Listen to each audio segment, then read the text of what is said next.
21 જૂને વિશ્વ યોગ દિવસની ઉજવણી કરાશે ત્યારે યોગને જન સુધી પહોંચાડવા માટે ગુજરાતમાં ઘણા યોગ નિષ્ણાંતો કાર્યરત છે। આવા જ એક નિષ્ણાંત જાનવી પ્રતિભા મહેતાએ યોગ દિવસને અનુલક્ષીને સંદેશો આપ્યો છે। તેમનું કહેવું છે કે યોગ માત્ર શારીરિક વ્યાયામ જ નથી, પરંતુ યોગ આપણા શરીર, મન અને આત્માના સંતુલન માટેનું અગત્યનું સાધન છે। તમામ લોકોએ યોગને એક જીવનશૈલી તરીકે સ્વીકારવું જોઈએ। યોગ એનું આપણા જીવનમાં ખૂબ જ મહત્વ છે।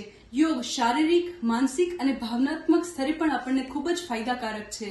એ એક દિવસનો અભ્યાસ નથી, એને નિયમિત કરવાથી જ એના ફાયદાઓ આપણને મળી શકે છે। આ આપણા ઋષિમુનિઓ તરફથી મળેલો આપણને જે વારસો છે એને જો આપણે અપનાવશું આપણા જીવનમાં તો એનું અલગ જ રિઝલ્ટ આપણને મળશે। કહેવાય છે ને કે શરીરનું સુખ એ ખૂબ જ મહત્વનું હોય છે। શરીરથી આપણે કઈ બી રીતે પીડાઈએ છીએ તો લાખોની જે સંપત્તિ છે એ પણ કંઈ કામમાં નથી આવતી। તો આપણે આપણી ફિટનેસને ધ્યાનમાં લઈને જો આગળ વધીશું તો આપણી પાસે જે કંઈ પણ બી છે એનો આનંદ આપણે માણી શકીશું।